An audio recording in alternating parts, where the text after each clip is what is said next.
Today is May 22nd, 2008. I am Cassie Potasic, and it is a pleasure to conduct this interview for the Dakota Memories Oral History Project in Eureka, South Dakota. Can you please tell me your full name? Edmund Opp. When and where were you born? I believe I was born on the farm about 15 miles northeast of Eureka, because there was no hospital at that time, and I never heard anything different. Have you heard any stories about your birth? Well, I heard that they had, at that time, they did have a local doctor, and they called him Dr. Gooders, and he'd come out to the farm, like in baby cases or sickness. Okay. Can you please share some of your earliest memories with us?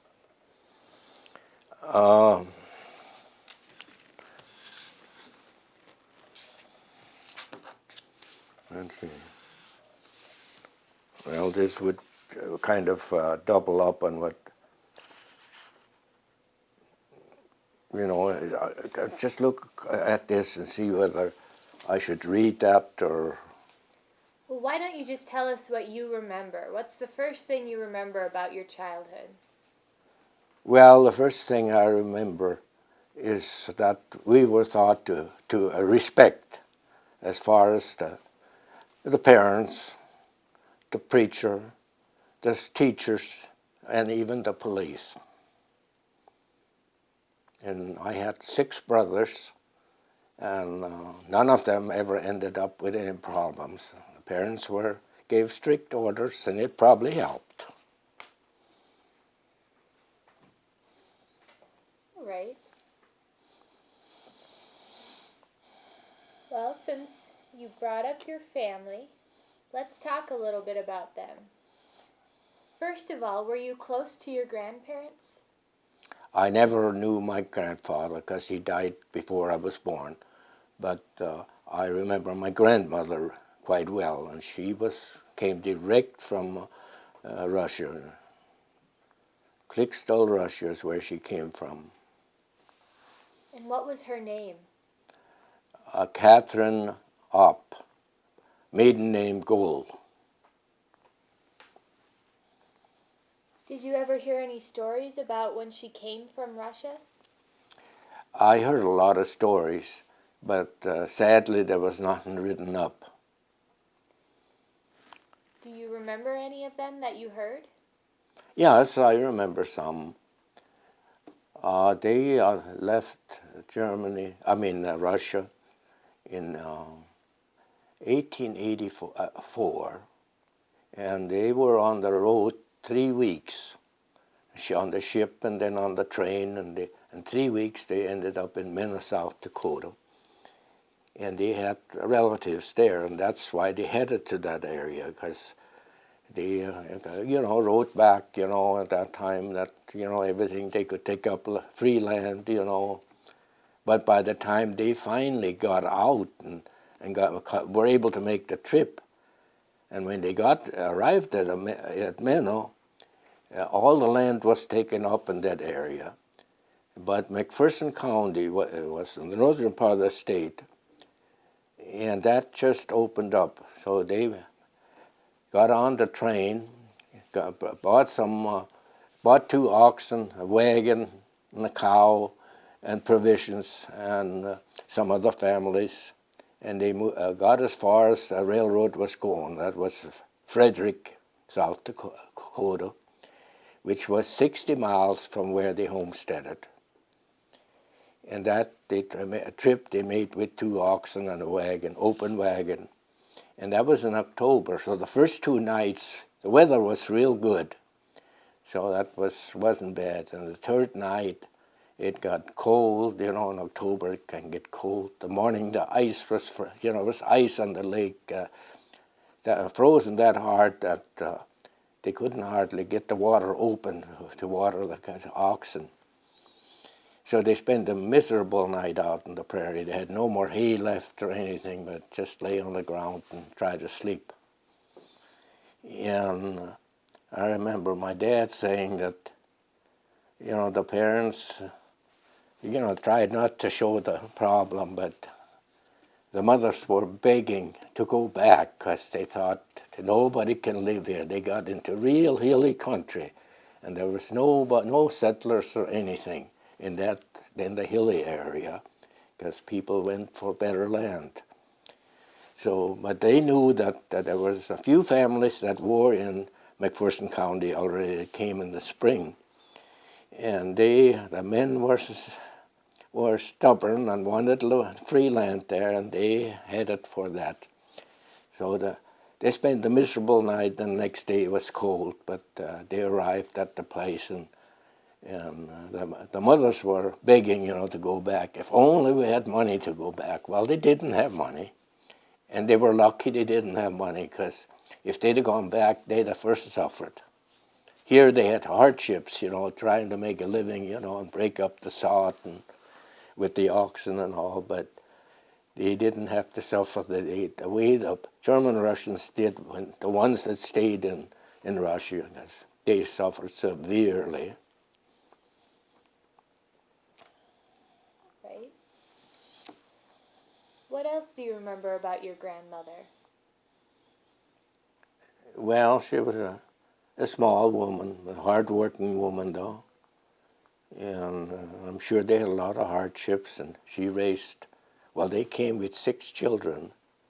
And then the first winter, they lived in a shack, 12 by 14, because it was October, and they were going to put sod around the building. They made a wooden shack, but the ground was frozen by then. They couldn't make a sod house, so that's why they lived in a shack. They lived with some friends until they had that shack up. And that was hard to heat, because to begin with they had nothing but reeds, weeds that they somebody cut for them with a reaper, one of the neighbors, and so they had to twist that hay and kind of solid so it would burn longer. And somebody had to be by the stove when it was cold, day and night, to keep feeding it, because that had to be fed in small amounts and to keep the place warm. You said she came with 6 children. She came with 6 children. They had 3 more that were born here. And so that's why I say she was a hard-working woman. She had 9 children living. Did you visit her often while you were growing up? Oh, yes. They lived in Eureka, and not when I was small, but later on when I was bigger. And even sometimes she'd come out and visit, and went from one son to the other. They all lived in an area there, the sons, and she'd stay at our house and visit. And so I remember quite a bit about her. Can you tell me some of the things you remember? Well, she at that time we had German services, and our Sunday school was in German language, and she would ask us to repeat some of the questions from the Heidelberg Catechism, which we sometimes had trouble with, especially when I went to confirmation school, and then she'd always want to make sure that I know my catechism, and that was important to her. Right. Is there anything else you'd like to share about your grandmother? By the time, let's see, I'd have to look up when she died, but she died shortly after I was confirmed.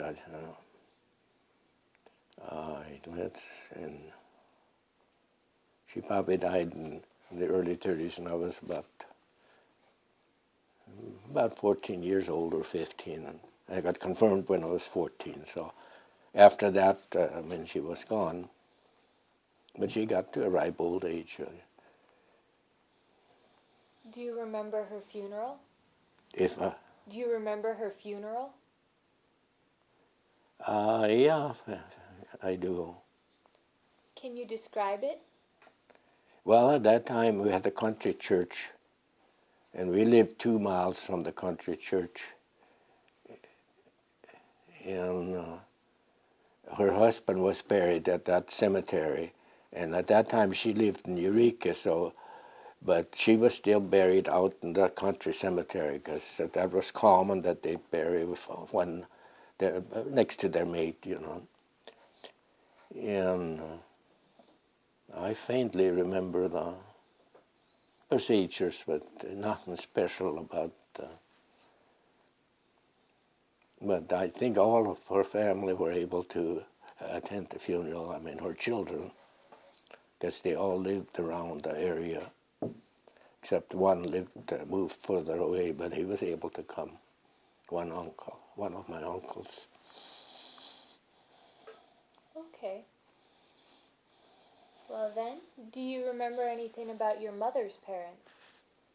But my mother's parents, no, they died in the flu in 1918, and I was born in 1920, so we have no pictures. They were against pictures.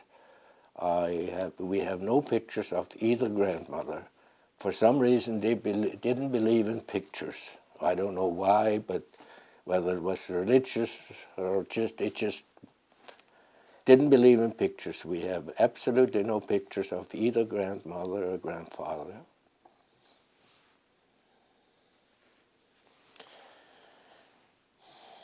All right. Well, you mentioned that all of your grandmother's family managed to come for her funeral. Were you close to your aunts and uncles growing up? Oh, yes. My parents would visit all of them, and many times we'd visit, and they'd visit back. So they were a real close family. Did you have a favorite aunt or uncle? Well, to me, they all were kind of special. Do you have any stories about any of them? Nothing unusual.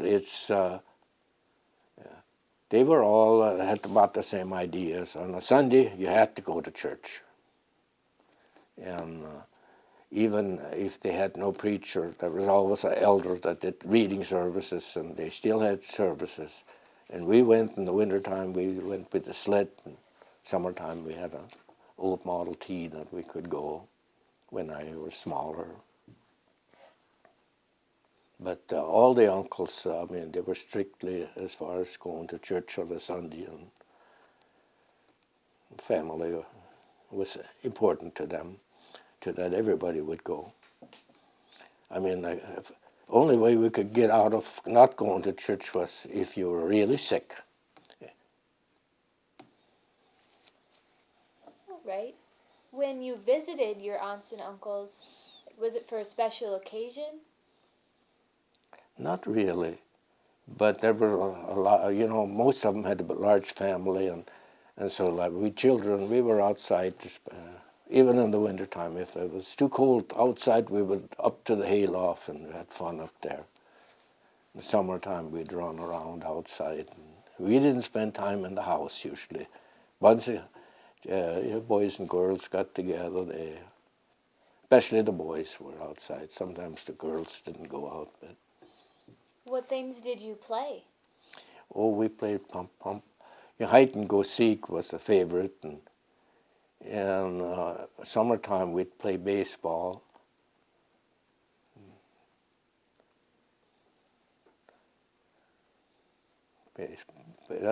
Baseball was about the only sport we played on the farm, because we didn't have a basketball or a football. That wasn't at that time when I grew up. It started in school, in the country, in a town school, common school, but it didn't start in the country schools at all. All right.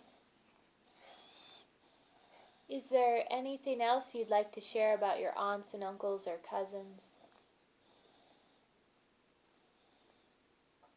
I really don't think so. Okay. Can you please tell us about your father? My father, like we had 7 boys with myself. And by the time I remember, one boy was old enough to get married and start farming on his own. But there were still 6 left. So there was a lot of boys, and so he didn't have to work that hard, but he oversaw everything. He was the boss. That was all there was to it. But he wasn't too well either. He developed to have rheumatism real bad, so he couldn't really work no more, even when he wasn't that old. But for some reason, he got rheumatism real bad. When and where was he born? He was born in Russia, in Klikstal, Russia. I'd have to look on the dates.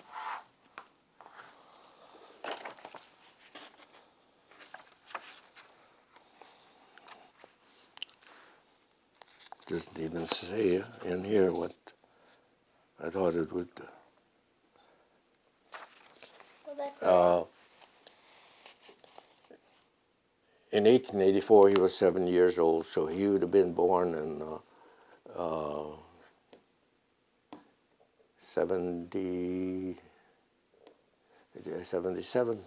1877. Did he ever tell any stories about coming over from Russia? Oh, yes. He told me about how they traveled with the oxen and how cold it was and miserable. Because mostly it was too late in the year to really be traveling. But they arrived in October, and they wanted to make sure they'd get some of that free land. That's what they came over here for. Okay. How did your father express his emotions, like fear or love? Well, he was basically real good to us, unless we did something wrong, and then they were strict that way. But he wasn't mean. He just usually a scolding would do the trick. Can you describe your relationship with your father? Well, if we wanted to do something, we usually went and asked him. And I suppose if it was reasonable to him, we could do it. But he was very strict with giving money out to order something. Like at that time, we'd order from the Sears Roebuck catalog. And if we wanted something, why, he had to approve that, because we needed money from him. I mean, we didn't have any money of our own to speak of. Go ahead. I remember the first rifle we got. Well, we thought we didn't need a rifle, but we needed a rifle to go rabbit hunting. And well, finally he agreed that we could order the rifle, and it cost about $4.98 at that time. And it was a good rifle. We shot a lot of rabbits and shot a lot of gophers with that rifle. Did you hunt them for fun? If what? Did you go hunting for fun? Well, we went hunting, like rabbits we could sell, and we also did trapping. We in the wintertime we trapped weasels and badgers and whatever that was available, and we'd skin them and ship them to some place. There were fur companies that paid more than we got locally in town, so we shipped them. After they were dried, then they took them after they were dried and didn't stink or anything, because we had to skin them and hang them outside where they could dry good. And after they were dried, we could ship them any place we wanted to. And I remember getting about, like a badger, up to $20 for a badger. Weasels probably $3 top.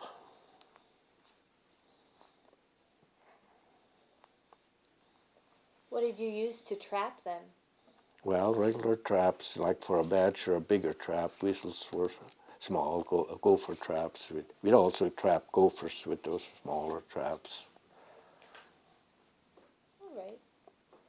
What other things did you get money for to buy from the catalog? You mean what we would order? Yeah.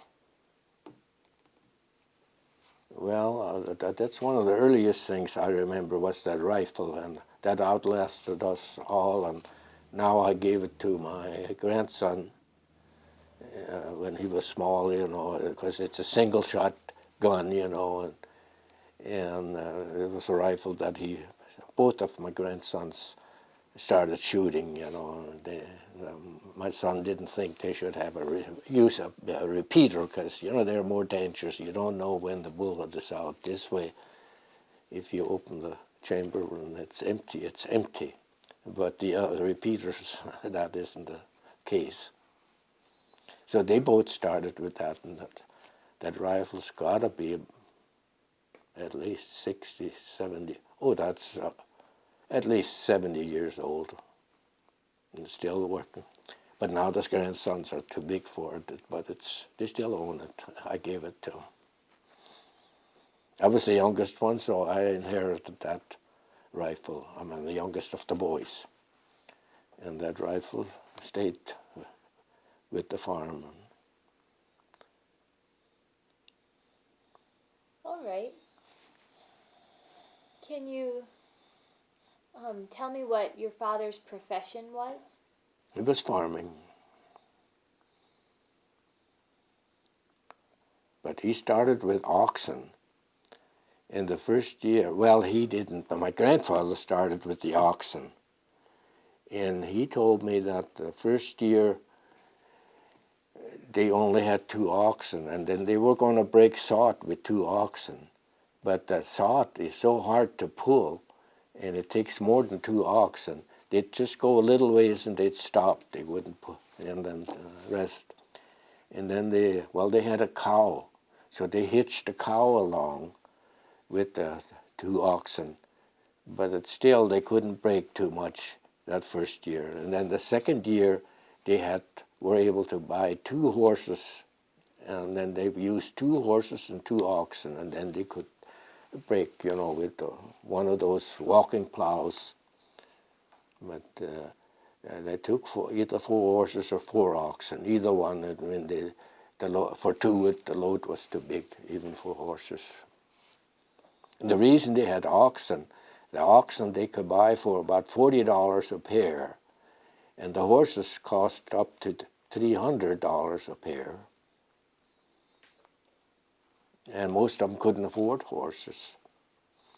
Because if they didn't have the money, they couldn't borrow any money. The German Russians came in here, nobody knew them. And if they stopped, you know, at the last railroad station, even if there was a banker, but they didn't give them any money. They were on their own. But they often got help from the relatives that were already established. They'd help them out, like horses especially, when they needed money for that.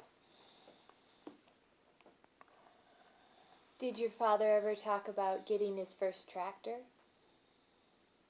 Yes.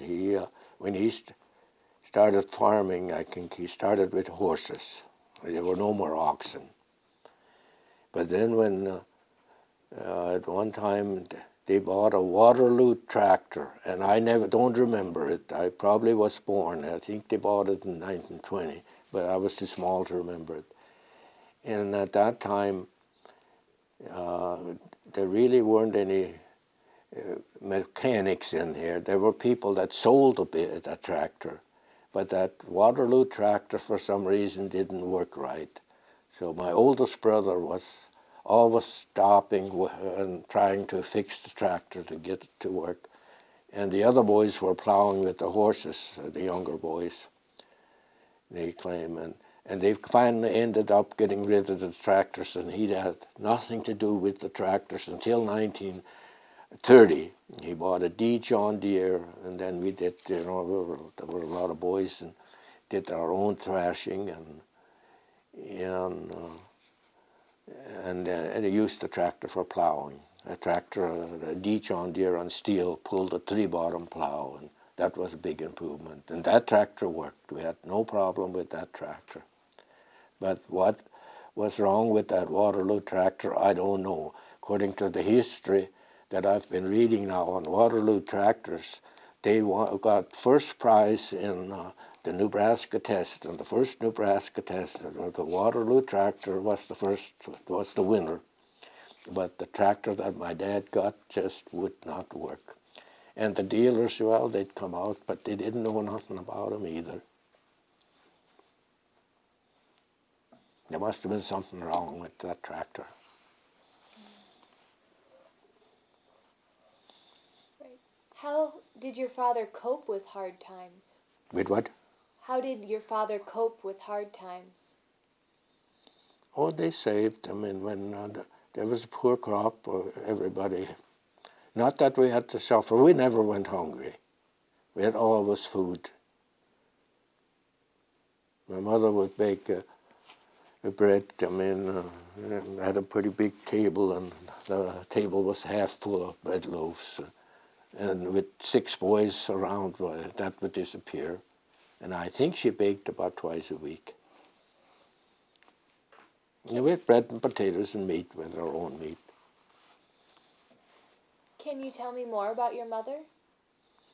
Now, my mother was a hard-working woman, I mean, with 12 children that grew up. There were 7 boys and 5 girls.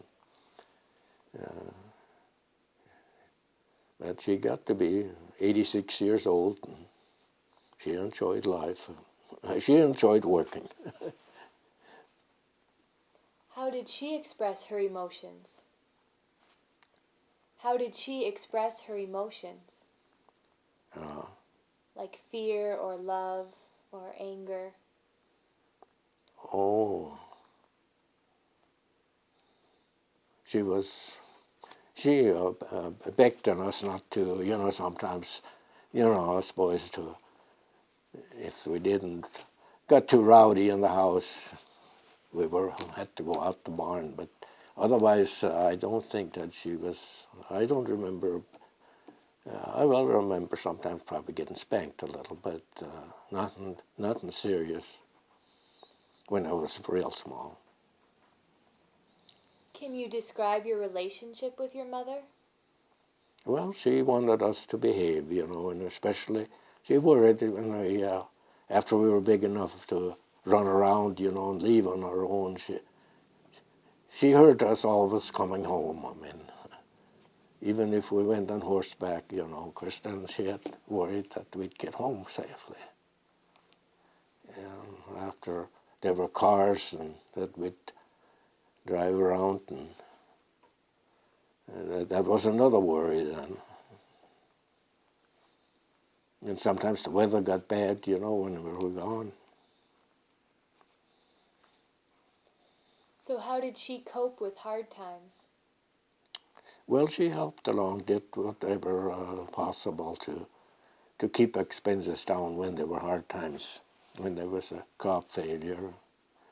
She did her part. Right. Do you know how your parents met? No, I've never heard anything about that. Okay.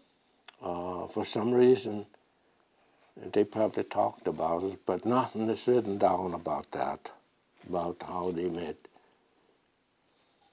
All right.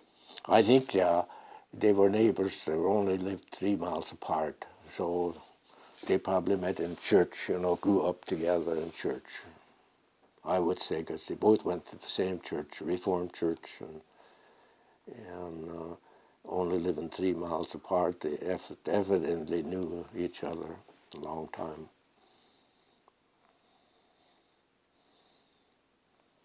Can you describe their relationship?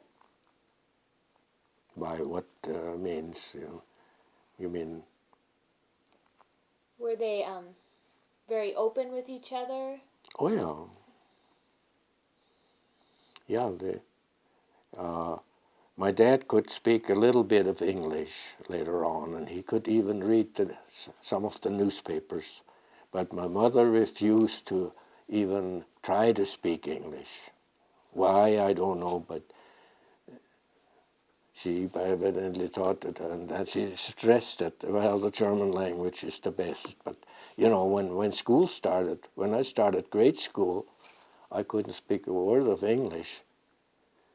And my older sister usually helped me out. But within a few weeks, I could get along with the teacher. You know, that when you're young like that, I guess you pick up fast. But I wasn't the only one. Everybody that was a first graders today couldn't speak English. And the teacher had problems. I mean, they usually hired, the superintendent stressed to hire a teacher that couldn't speak German, and so that the kids have to learn English. And we were not allowed to, at school, we were not allowed to speak German, and at home we were not allowed to speak English. I mean, we spoke English when we got bigger, but when we were small, they wanted us to talk German. Of course, they didn't understand it, so you can't blame them.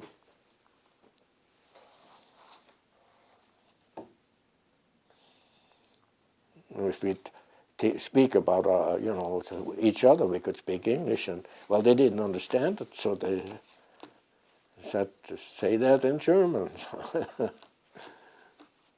How were you disciplined if you spoke English at home? Well, we weren't disciplined, but we were asked to. They wanted to know. All right. Which one of your parents was the stricter one? Well, I think my dad probably was stricter.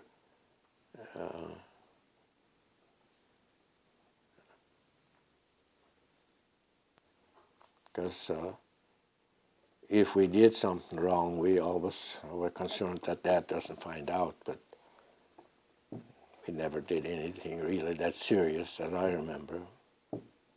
All right. But we would, when they'd go to town, and once we were bigger, we made our own, we'd hitch up steers, on a sled in the wintertime, and we had a lot of fun that way. They'd run until they were wore out. And one time they came home, and Dad didn't like that because it was the cattle. We excited the cattle too much. That steer was bellowing and running, and as he started bellowing, all the cows followed, and we were on the sled. And so we really got scolded for that, but we'd ride the steers and try to. Some of them would buck us off, and some of them we could ride. What were some of the other things you did with your siblings when you were growing up? Well, we did the same thing with horses. If we had the young colt, it didn't take very long, and he was broke for riding or driving, because we broke him secretly. When the folks went to town, that usually was a full day, and the neighbor kids came together, and if there was a colt that was probably 2 years old or so, they were broke.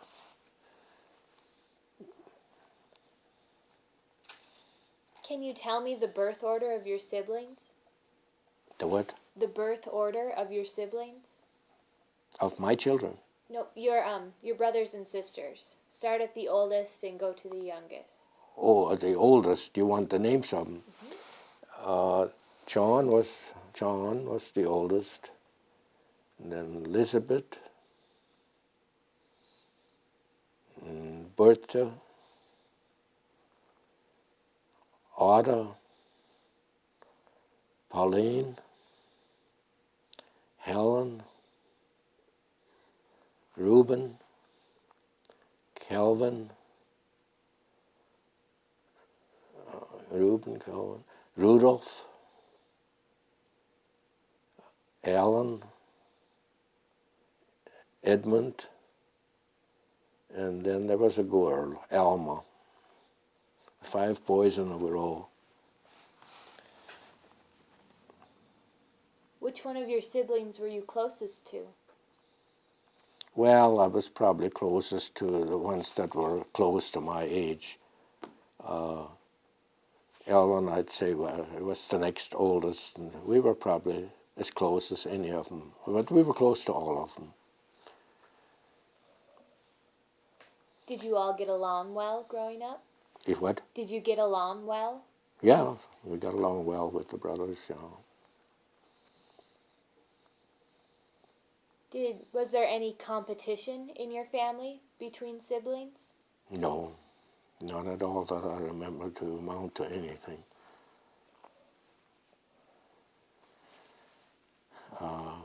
Now they have all passed away, but my youngest sister and I'm the youngest of the boys, and she was the youngest of the girls.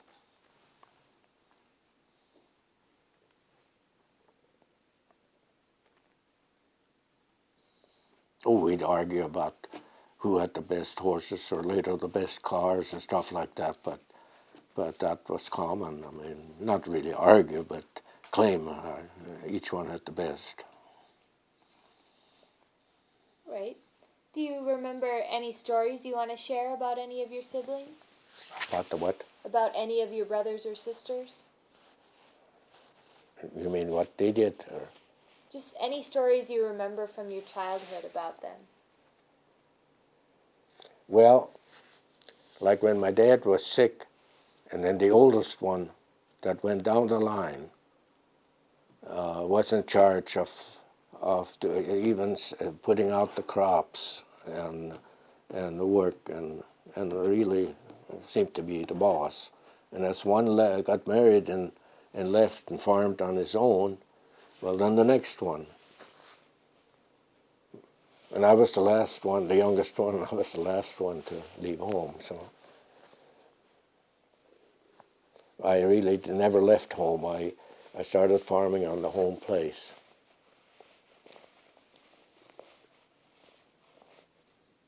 Right. I spent 1 year in the CC's camps in Custer, South Dakota during 1938, 39. Can you describe that experience? Well, it was a good experience because, like at that time, we didn't really get away much, and I got away, and I know I got homesick, but I liked it to be working with other people and a big group of people. To me, there was 200 people in one camp in Custer, and we did all kinds of work out in the woods, and we even did road work, and we did whatever they could find for us. All right. Is there anything else you remember about your family that you'd like to share? Well, there's a lot of I remember, but I don't know if there's that much I could share what they did. Well, like when one got married, my dad gave him 6 horses and a quarter of land, and probably a wagon or something to get started farming. And the ladies they got 80 acres of land, and they got, I believe they got 8 cows, milk cows, and got chickens and probably some furniture. If I remember right, they got some furniture. Can you describe a typical wedding when you were growing up? Describe what? A typical wedding? A wedding? Weddings? Yep. Oh yes, did I invite all the neighbors? I remember they usually had the wedding at the home, and there was lots of food. And the wedding would start in the afternoon, and usually they got married in the afternoon in church, that I remember.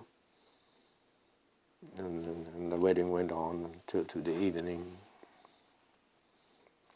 Were there dances? There were barn dances sometimes.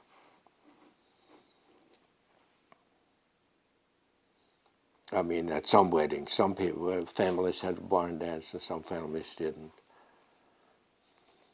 Were any special foods served? Well, they baked and they had a lupsi and whatever, German dishes, sausage and potatoes, a lot of food. And I think usually there was some wine being served, homemade wine was being served, but I don't remember that there was any problems with anybody drinking too much that I can recall. Do you remember how they made wine? Yeah, yes. I remember going east about, we drive about 30 miles east, and along the creek there was a big ranch, and there was choke cherries. They were growing wild, and we picked those choke cherries. We could pick them for nothing. The farmer welcomed us to go and pick them because they just rotted there anyway. And I think they kind of pressed those choke cherries when they were ripe, squeezed them to get the juice out, and then they added water, and in a big barrel, my dad would make up to 50 gallons of wine with that out of choke cherries, and let it ferment until it was ready, and then that wine would last about a whole year. And we'd often serve wine when there was company, or I think even for a meal sometimes. Or if we'd go out picking rocks, we always took a little bottle of wine along. I don't know whether that made us like picking rocks better, but that was one of the harder jobs. There were a lot of rocks to pick.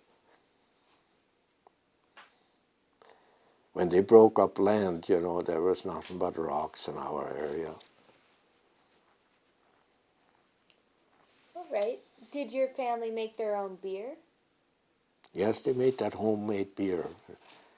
I never made any, but I remember them tapping it, and they bottled it, and they had to buy some yeast, and I don't remember how they made it, but they made homemade beer. All right. Can you tell me what it was like growing up on the plains? You mean like when I got bigger and on the, you mean at what age? When you were a child, what was it like growing up out here? Well, we were happy. We used to get a lot of company, and we'd also go visiting, and a lot of visiting the neighbors. And everybody seemed to be happy if the neighbors arrived, and in the same way when we got someplace, and especially if there were a bunch of children, and we could start playing games. And we made our own fun, and all kinds of it. What did you find beautiful or enjoyable about growing up on the plains? Say that again. What did you find beautiful about growing up on the plains? Beautiful. Well, we seem to appreciate the smallest little thing, like, say, if we even a little cold, that was big news to us. Or a pony, or if we got a new pony or something, that was important. I mean, it's not, and I don't ever remember any of the neighbors or the family saying, there's nothing to do. Nowadays, that's all you hear. It's nothing to do. They have all kinds of toys, and we didn't have toys. We made our own toys. Like we picked old bones and when I was real small, and then we made a barn out of them, and we had horses and all of our own stuff that we picked up that was laying around the farm. And we sometimes just made our own fun and everything without buying anything. First time my brother, when my dad was sick and was gone in Shakopee for treatments for rheumatism, they had a special place. And then on the 4th of July, my oldest brother, he was farming in the neighbors, real close to the farm, maybe half a mile away. He came over and he brought all us children a cap gun, you know, that would shoot like for the 4th of July. And that was the first toy that I remember I ever got. And I must have been about 10 years old. And some of the boys were, and we were shooting at cap guns, you know, you could beep, beep, beep, beep. That was our 4th of July celebration. Do you remember anything else about 4th of July celebrations? Well, later on, they had the 4th of July celebration in Eureka. And I remember the horse races. You know, they had a racetrack about a half a mile long, and even one of my neighbors, or my cousin, had a horse that was a real good runner. And he'd bring that horse in here for a number of years, or maybe for about 5 years, where that horse always got the first prize. But he was kind of wild, not wild, but he just wanted to run. He was uncontrollable. And the last time he was in the race, I mean, he got so excited that 2 guys were hanging on to him and one was sitting on him. And then by the time they finally, the gun went off that they could go, he went the wrong way around. So he didn't get the prize that time. He still beat everybody the wrong way around. But the guy couldn't control him. He was facing the other way and he went and he just ran. He was first to get around, but he didn't get no prize. And then after that, he got so ornery that if a guy would get on him, he went over fences and everything, and they couldn't ride him no more. He was just, the races excited him so much.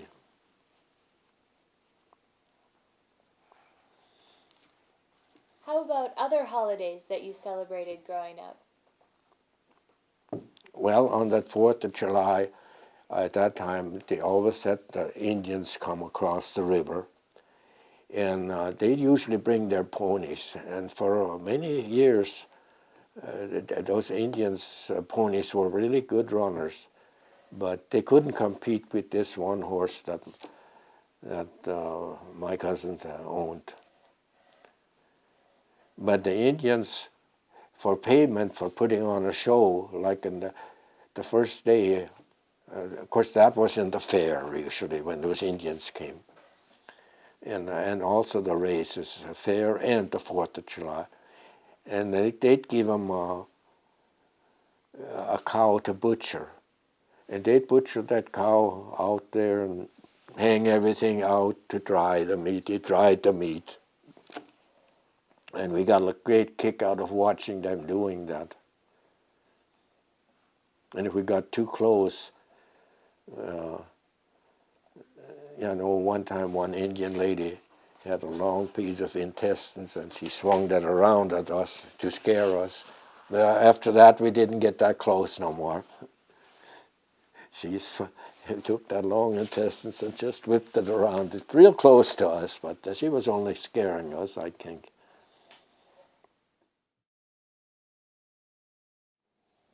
What else do you remember about fairs? In the evening, you know, they had a stand, where the band would play, and during the day, the Eureka band would play, and in the evening, the Indians would come up there, go into that big wagon with a round cover, and they could get about a whole bunch of people in there, and the Indians would have their dances, and they danced so different than, you know, what we saw at barn dances. And they'd make a noise, and we enjoyed it. We enjoyed having those Indians put on a show.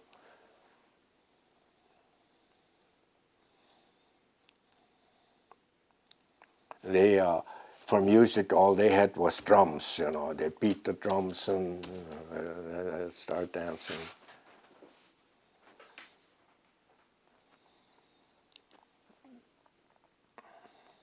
Were there any rides at the fair? I think later on there were. From the earliest, when I remember, they weren't, but there were some carnivals here, you know, yeah, they were. What are some of your other memories about the fair?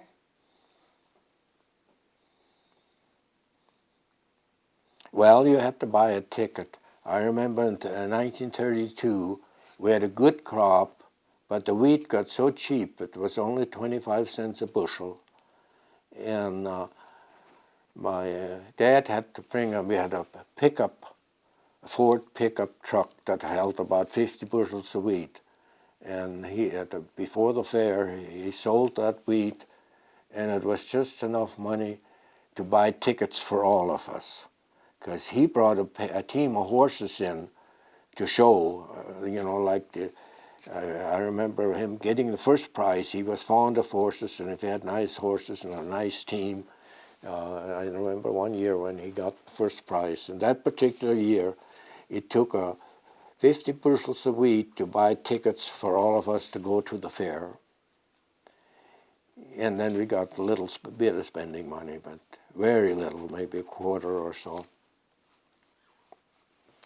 And what things would you buy at the fair? Oh, we could buy ice cream for 5 cents. We could buy enough candy for one day for 5 cents. And so a quarter even went quite a ways.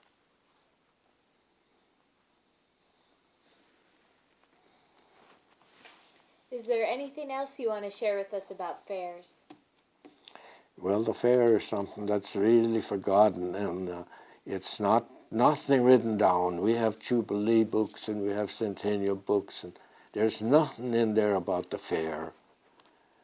And it's too bad that nobody, you know, there were older people that knew more at the time or remembered more, and that that's just forgotten. All right.